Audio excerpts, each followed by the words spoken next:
The alarm pierced through the darkness at 4:30 a.m., but Zara Blackwood was already awake. Right.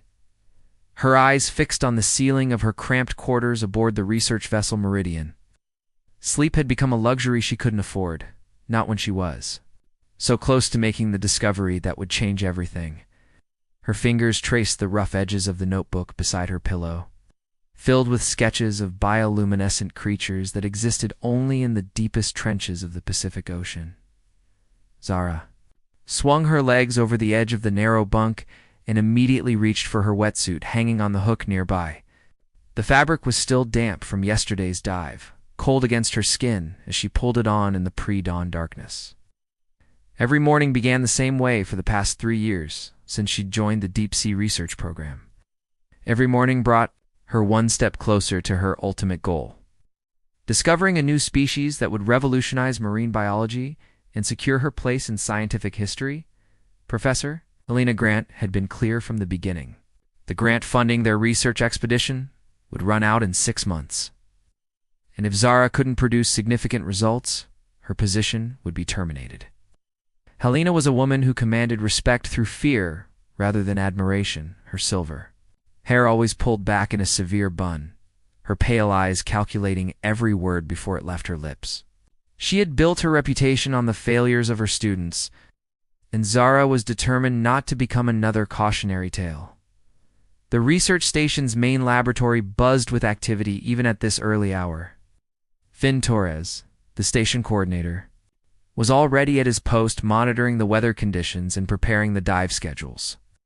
His weathered face bore the marks of 20 years spent on various research vessels, and his steady presence had become a comfort to Zara during the long months at sea. "Morning, Zara," Finn called out without looking up from his screens.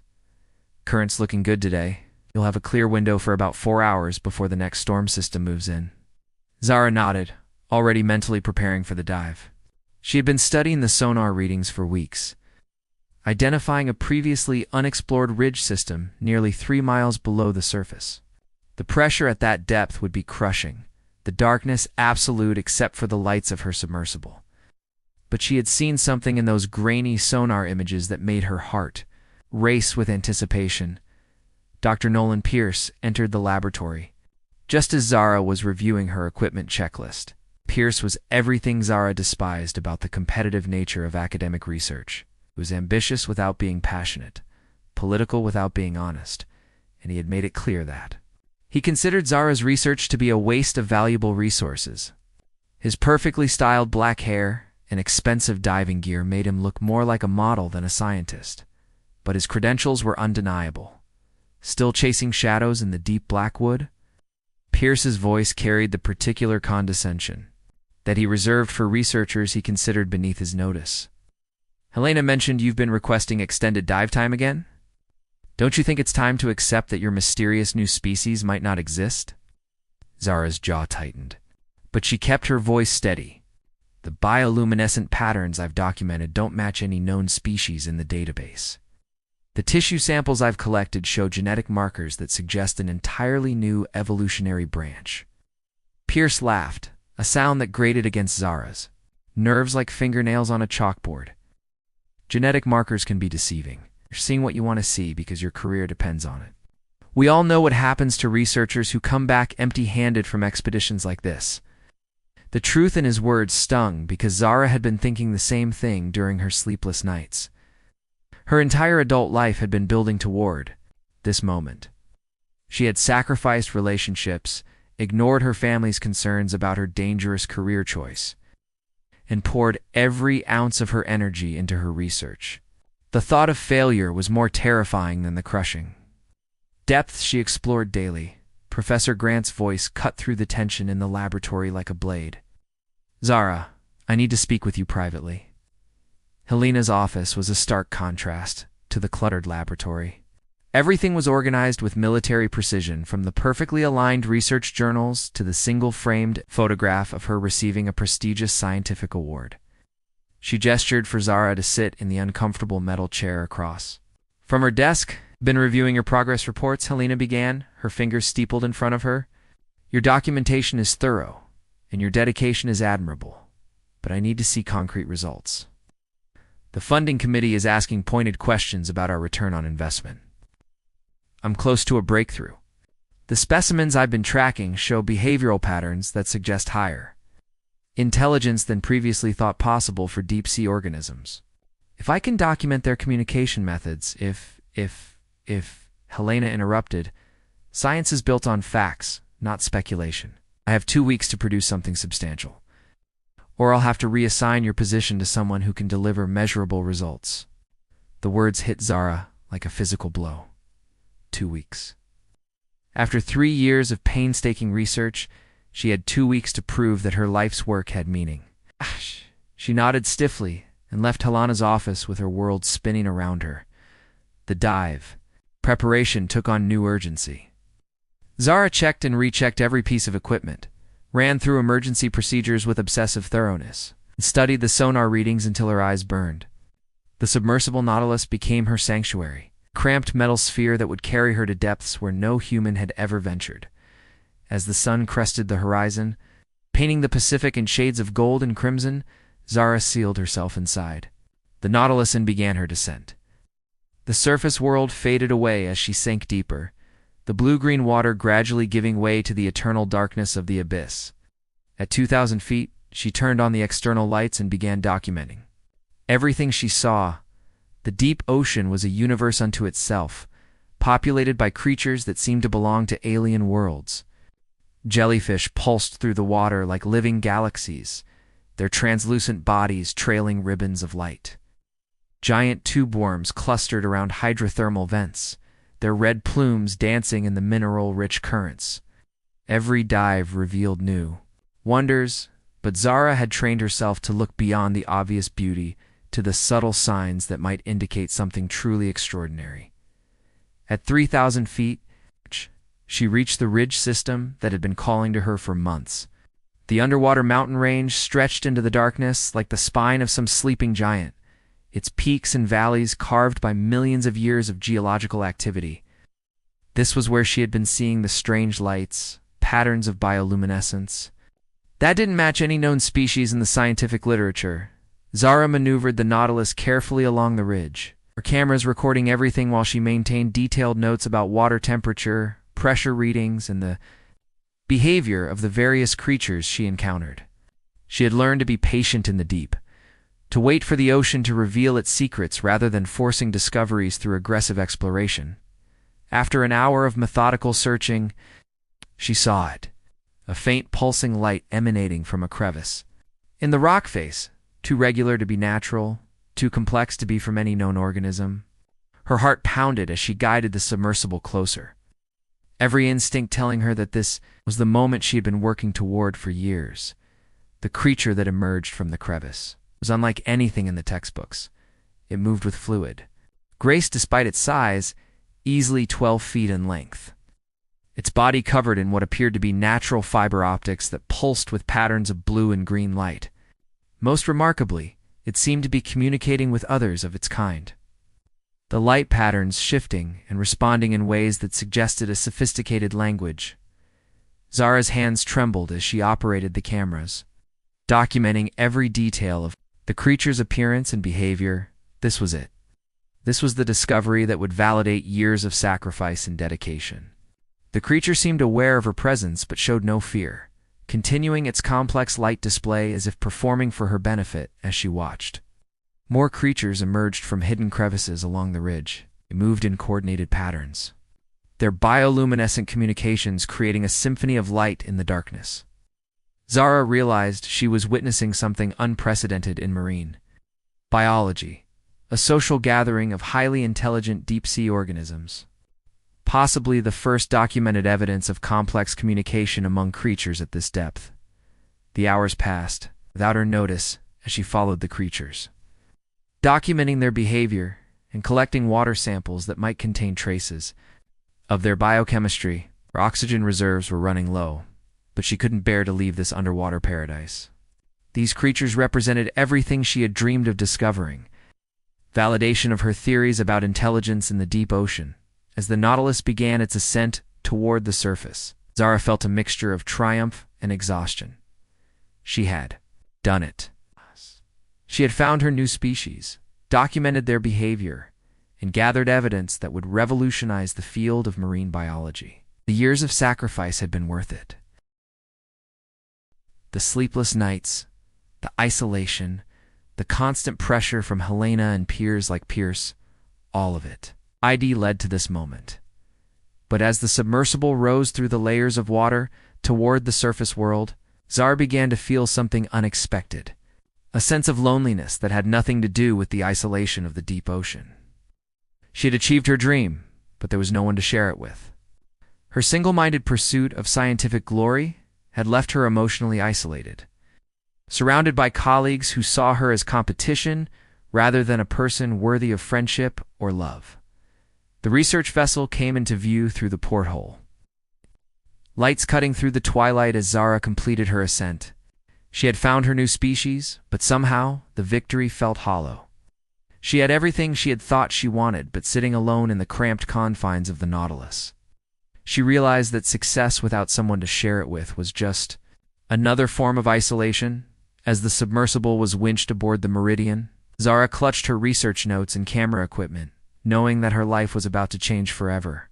She had no idea that the real transformation was still ahead of her, or that sometimes the most important discoveries happen not in the depths of the ocean, but in the depths of the human heart.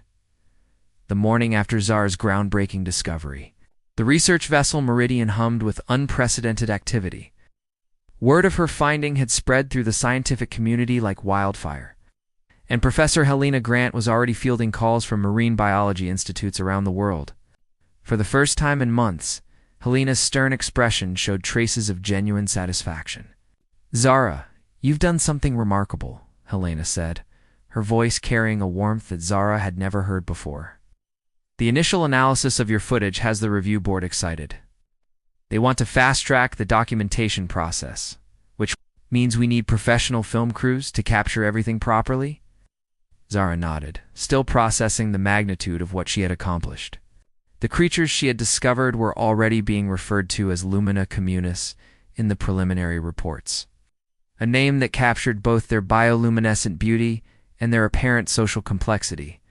But even as she basked in the recognition, she felt in a strange emptiness, as if the achievement was somehow incomplete. 3 days later, a helicopter approached the Meridian, carrying equipment and personnel that would transform their quiet research vessel into a bustling film set. Zara watched from the deck as the crew unloaded waterproof cameras, underwater lighting systems, and enough technical gear to outfit a small movie studio. Among the newcomers was a man who immediately caught her attention, not because of his appearance, but because of the way he moved with quiet confidence, his eyes taking in every detail of the vessel with genuine curiosity. Ethan Cross was 30 years old, with sun-weathered hands that spoke of countless hours spent in challenging environments and dark hair that refused to stay perfectly styled despite his obvious attempts. He wore practical clothing that had seen real use, and when he smiled at the crew members helping with the equipment, Zara noticed that his entire face lit up with authentic warmth.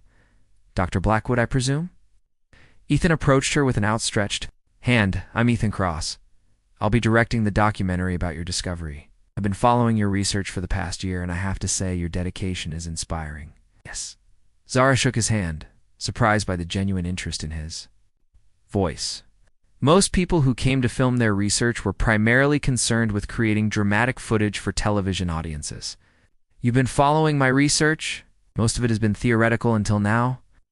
"Sometimes the most interesting stories are about the journey, not just the destination," Ethan replied. "I've read your papers on deep-sea intelligence, and your hypothesis about communication patterns was fascinating even before you found proof. I'm curious about what drives someone to spend years searching for something that might not exist." The question caught Zara off guard. She was accustomed to discussing the technical aspects of her research, but no one had ever asked about her personal motivation. "I suppose I've always been drawn to the unknown. The deep ocean represents the largest unexplored frontier on our planet. Every dive is like stepping into an alien world." Ethan nodded thoughtfully. "That's exactly why I wanted to document this. The human drive to explore, to push boundaries, to discover something that changes our understanding of the world." It's one of our most beautiful qualities. Over the following days, Ethan proved to be unlike any filmmaker Zara had encountered. He didn't just want spectacular footage of the creatures. He wanted to understand the science behind the discovery, the years of preparation that had led to this moment, and the personal cost of such dedicated research.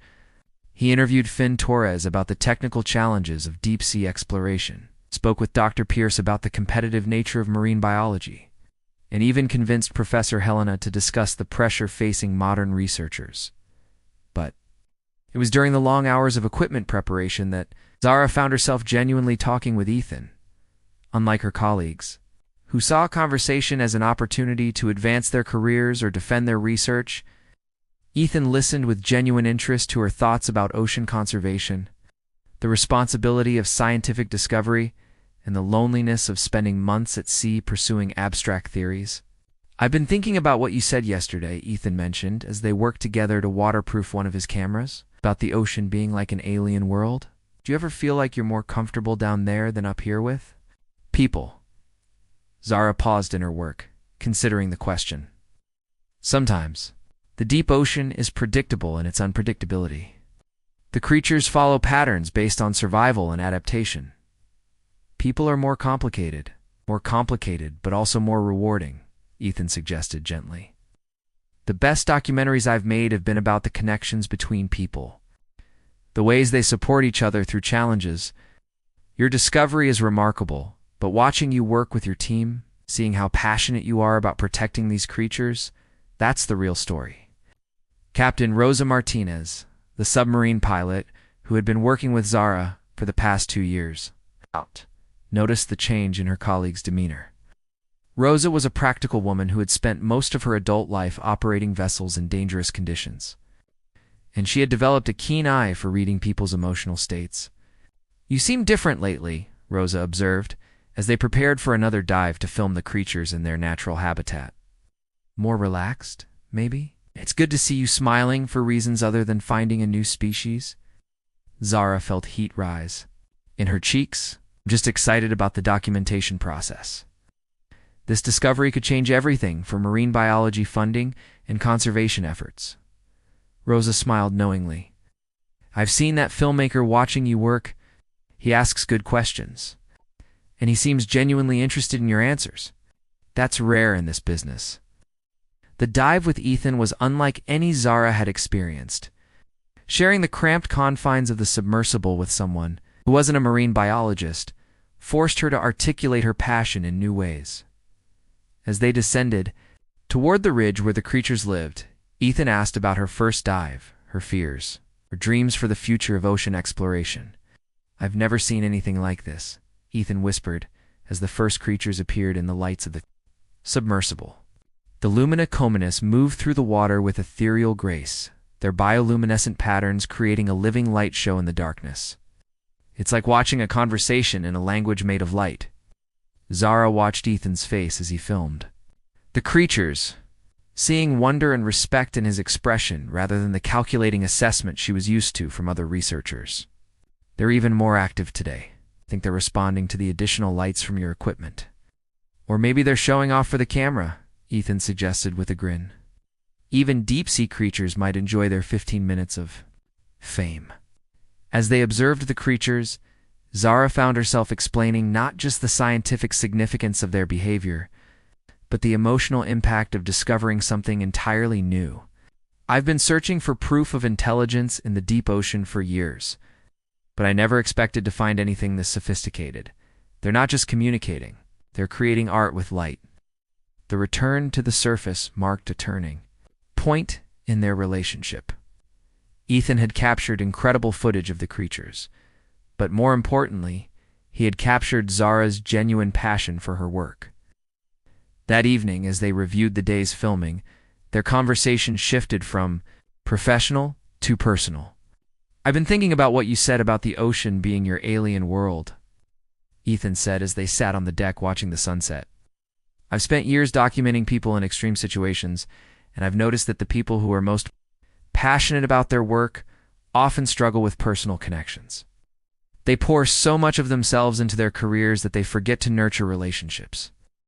Zara felt a familiar defensive response rising, but something in Ethan's tone made her pause. You saying I'm avoiding personal connections? I'm saying that maybe you've been so focused on discovering new life in the ocean that you've forgotten to explore the possibilities for connection in your own life. Ethan replied gently. You're brilliant, passionate, and dedicated. But you're also lonely, and there's nothing wrong with acknowledging that. The conversation continued late into the night, covering topics Zara had never discussed with anyone: her fears about the competitive nature of academic research, her concerns about the environmental impact of deep-sea exploration, and her dreams of establishing a research institute dedicated to protecting the creatures she had discovered. Jamie Chen, Zara's research assistant, observed the growing connection between her mentor and the filmmaker with a mixture of curiosity and concern. Jamie had worked with Zara for 18 months and had never seen her so engaged in conversations that weren't directly related to their research. Dr. Blackwood seems happier lately, Jamie mentioned to Finn Torres during one of their equipment maintenance sessions. I've never seen her laugh so much during a research expedition. Finn nodded thoughtfully. Ethan's good for her. She's been pushing herself so hard for years that she forgot there's more to life than the next discovery. Don't get me wrong, her dedication is admirable, but everyone needs balance. The balance Finn mentioned became more apparent over the following weeks. Zara still maintained her rigorous research schedule, but she began to incorporate Ethan's perspective into her work. His questions about the broader implications of her discovery pushed her to think beyond the immediate scientific impact, to consider the conservation and educational opportunities. What if we established a protected zone around the ridge? Zara suggested during one of their planning sessions. The creatures seemed to have a complex social structure, and disturbing their habitat could have long-term consequences for their population. Professor Helena, who had initially been skeptical of the documentary crew's presence, began to see the value in Ethan's approach. The footage you've captured will be invaluable for securing funding for continued research. The scientific community needs to see not just the creatures, but the passion and dedication required to find them. Dr. Pierce, however, remained dismissive of what he perceived as Zara's new focus on the emotional aspects of research. Science is about facts and data, not feelings, he commented during a team meeting. All this talk about conservation and protection is premature. We need to study these creatures thoroughly before we start making policy recommendations.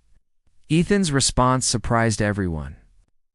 Dr. Pierce, I've documented research expeditions around the world, and I've learned that the most groundbreaking discoveries come from scientists who combine rigorous methodology with genuine passion for their subjects.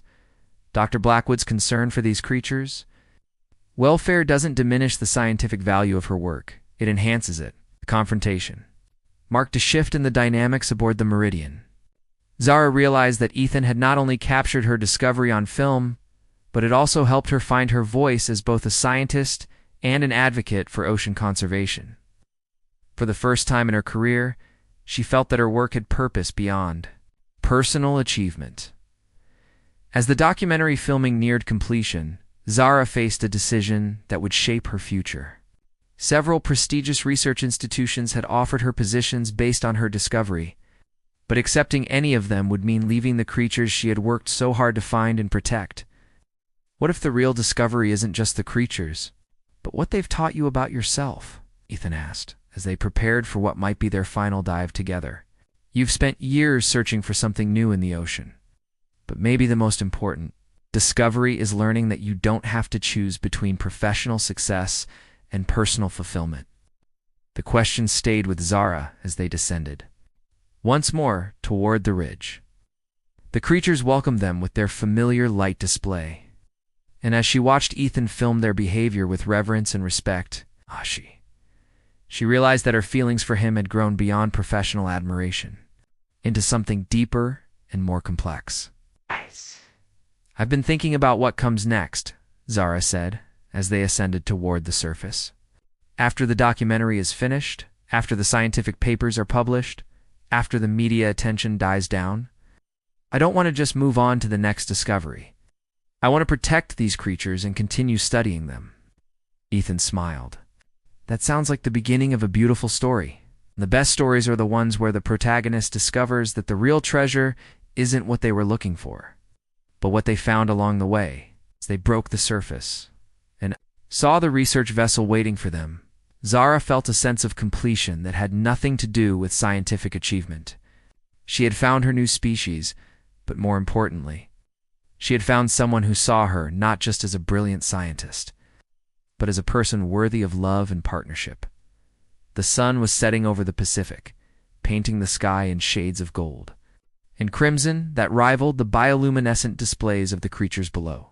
As the submersible was winched aboard the Meridian, Zara held Ethan's hand and realized that sometimes the most profound discoveries happen not in the depths of the ocean, but in the depths of the human heart. 6 months after the documentary, crew departed the Meridian. Zara stood in a converted warehouse overlooking the Monterey Bay, surrounded by the controlled chaos of creating something entirely new. The Pacific Marine Conservation Institute was still more vision than reality, but every day brought new progress toward her dream of establishing a research facility dedicated to studying and protecting deep-sea ecosystems. The success of Ethan's documentary, titled Conversations in Light, had exceeded everyone's expectations. The film had won awards at environmental film festivals, been featured on major streaming platforms, and most importantly, it generated the kind of public interest that translated into funding for marine conservation efforts. Zara's discovery of the Lumina communis had become a symbol of the mysterious wonders still hidden in Earth's oceans. The construction crew says they'll have the aquarium systems installed by next month. Jamie Chen reported as she navigated through the maze of equipment and construction materials. Jamie had followed Zara from the academic world to help establish the new institute. Drawn by the vision of combining rigorous research with meaningful conservation work, Zara nodded, her attention divided between Jamie's update and the email she was reading on her tablet. Dr. Samuel Rivers, director of the National Marine Sanctuary Foundation, had agreed to serve as an advisor for the institute, lending credibility to their mission and opening doors to federal funding opportunities. Dr. Rivers wants to visit next week, Zara told Jamie. He's bringing representatives from 3 major conservation organizations. If we can convince them to support our research model, we'll have enough funding to operate for at least 5 years. The sound of footsteps on the metal stairs leading to the warehouse office interrupted their planning session. Ethan appeared in the doorway, his camera equipment replaced by architectural plans and construction schedules.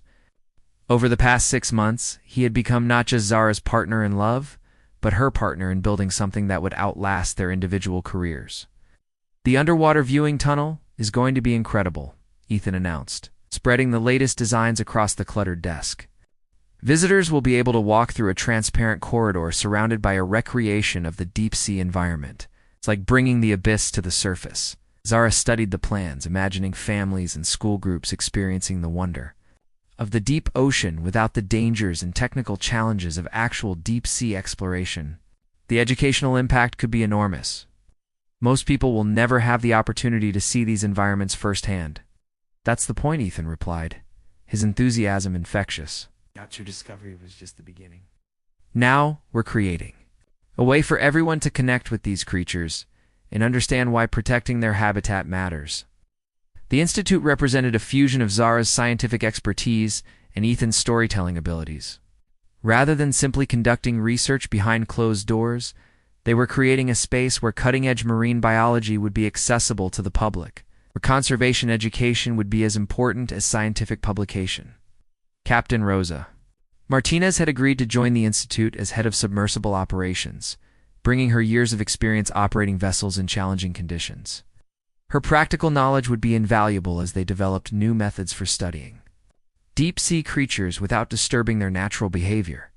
I've been thinking about the research protocols for the Lumina communis, Rosa said as she joined their planning session.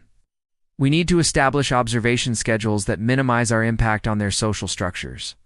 These creatures have lived undisturbed for millions of years. We have a responsibility to study them without disrupting their lives. Professor Helena Grant had initially been skeptical of Zara's decision to leave traditional academia, But the success of the documentary and the growing support for the Institute had convinced her that her former student was pioneering a new model for marine research. "I've been reviewing your grant applications," Helena said during one of her visits to the warehouse. "The combination of research, conservation, and education is compelling. You're not just studying these creatures, you're building a sustainable future for marine biology." The validation from her former mentor meant more to Zara than any academic honor. Helena had built her career on traditional research methods, but she was progressive enough to recognize that the future of marine science required new approaches to funding and public engagement. Dr. Pierce, predictably, had been less supportive of Zara's unconventional path.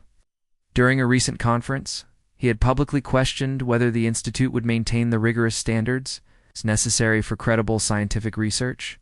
"Popular science and serious research don't always mix well," Pierce had argued. "There's a risk that the need to entertain visitors will compromise the objectivity of the research." Ethan had been in the audience for Pierce's presentation, and his response had been both diplomatic and devastating. "Dr. Pierce, I've documented research expeditions around the world, and I've learned that the most impactful discoveries come from scientists who can communicate their passion to broader audiences. Dr. Blackwood's Institute isn't choosing between rigorous research and public engagement. It's proving that the two can enhance each other." The confrontation had marked a turning point in how the scientific community viewed the Institute. Rather than being seen as a departure from serious research, it was increasingly recognized as an innovative approach to marine conservation that could serve as a model for other fields. As the Institute neared completion, Zara found herself reflecting on the journey that had brought her to this point. 3 years ago, she had been a researcher obsessed with making a discovery that would secure her place in scientific history.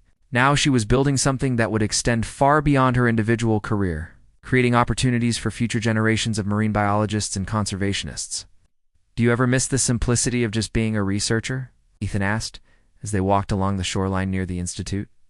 The sun was setting over Monterey Bay, painting the water in shades of gold and crimson that reminded Zara of her first dive with the Lumina communis. "Sometimes," Zara admitted. "There were days when my biggest concern was whether I had enough battery power for my equipment. Now I'm dealing with construction schedules, funding applications, and media interviews. But I wouldn't change anything. This feels like what I was meant to do." The Institute's grand opening was scheduled for the following month, coinciding with the first anniversary of Zara's discovery. The event would feature presentations from leading marine biologists, documentary screenings, and the first public viewing of the Lumina communis habitat recreation. Dr. Rivers arrived a week before the opening, accompanied by representatives from major conservation organizations and several potential major donors. Zara and Ethan had spent weeks preparing for this visit. Knowing that the future of the Institute depended on making a compelling case for their vision, Dr. Blackwood, "What you've created here is remarkable," Dr. Rivers said as he toured the completed facility. "The combination of research capabilities, educational resources, and conservation advocacy represents exactly the kind of innovative thinking our field needs." The habitat recreation was the centerpiece of the tour. Visitors entered through a darkened corridor that gradually revealed the bioluminescent beauty of the deep ocean. The artificial environment housed several species of deep-sea creatures, including specimens related to the Lumina communis, allowing people to experience the wonder of these alien worlds without the technical challenges of deep-sea exploration. "The educational impact is already evident," one of the donors observed. "I've never seen children so engaged with marine biology. They're asking questions about bioluminescence, pressure adaptation, and conservation strategies." Jamie Chen had developed educational programs that combined rigorous science with engaging storytelling, creating curricula that could be used in schools around the world. The Institute was already receiving requests from educators who wanted to incorporate their materials into marine biology courses. "We're not just teaching people about deep-sea creatures," Jamie explained to the visiting delegation. "We're teaching them about the scientific process, the importance of conservation, and the ways that individual actions can have global impacts." The research facilities were equally impressive. The Institute had acquired state-of-the-art equipment for studying deep-sea specimens, including pressure chambers that could recreate the conditions found at various ocean depths. More importantly, they had established partnerships with research institutions around the world, creating a network of scientists dedicated to understanding and protecting deep-sea ecosystems. The collaborative model is particularly innovative, Dr. Rivers noted. Rather than competing for resources, you're sharing knowledge and coordinating research efforts. This approach could revolutionize how we study ocean environments. As the opening day approached, Zara felt a mixture of excitement and nervous anticipation. The Institute represented not just her vision for the future of marine science, but her commitment to the creatures that had changed her life. The Lumina Communis had led her to scientific recognition. But more importantly, they had led her to a deeper understanding of her own purpose and potential. The opening ceremony was held at sunset, with the golden light of the setting sun reflecting off the waters of Monterey Bay. Scientists, conservationists, educators, and curious members of the public gathered to celebrate the launch of what many were calling a new model for environmental research and education. Professor Helena Grant delivered the opening address, her words carrying the weight of decades of experience in marine biology. Dr. Blackwood's discovery of the Lumina Communis, it was just the beginning of a journey that has led us to this moment. This institute represents the evolution of marine science, combining rigorous research with meaningful conservation and accessible education. Ethan's documentary was screened as part of the opening ceremony, and watching it with the assembled crowd, Zara was struck by how much had changed since those early days aboard the Meridian. The woman on screen was driven by personal ambition and scientific curiosity, but she was also isolated and uncertain about her purpose beyond the next discovery. Ladies and gentlemen, Zara began as she took the stage for her keynote address. 3 years ago, I was a researcher searching for something new in the deepest parts of our oceans. I found creatures that communicate through light, that create art with bioluminescence, that challenge our understanding of intelligence and social organization. But the most important discovery wasn't about marine biology. It was about the power of connection, collaboration, and shared purpose. The audience listened intently as Zara described her vision for the Institute, her commitment to protecting the creatures that had inspired this journey, and her belief that science is most meaningful when it's shared with others. The Lumina Communis taught me that the most beautiful discoveries happen when individual talents combine to create something greater than the sum of their parts. This institute is proof that we don't have to choose between rigorous research and meaningful relationships, between scientific achievement and personal fulfillment. As the ceremony concluded and the first visitors began exploring the Institute, Zara and Ethan found themselves standing on the observation deck overlooking Monterey Bay. The water was calm, reflecting the stars that were beginning to appear. In the darkening sky, "You think the creatures know what they started?" Ethan asked, his arm around Zara's shoulders. "I think they're exactly where they've always been, creating their light shows in the deep ocean, completely unaware that they changed the course of human understanding," Zara replied. "But maybe that's the point. The most profound discoveries often come from the most unexpected places." The Institute's success over the following months exceeded everyone's expectations. Research papers published by the facility's scientists were cited in journals around the world. Educational programs were adopted by schools in dozens of countries, and the conservation initiatives had already led to the establishment of 3 new marine protected areas. More importantly, the Institute had become a model for how scientific research could be conducted in the 21st century. Rather than operating in isolation, researchers collaborated with educators, conservationists, and storytellers to ensure that their discoveries had maximum impact on both scientific understanding and public policy.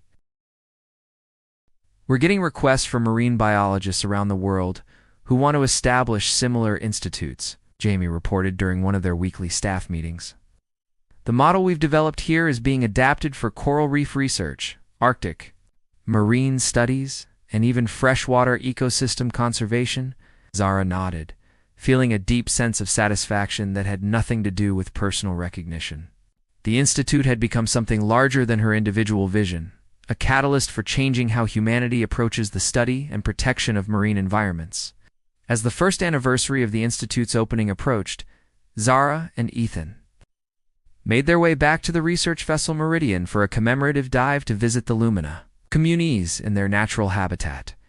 The creatures were thriving, their populations stable and their behavior patterns unchanged, despite the attention their discovery had brought to deep-sea research.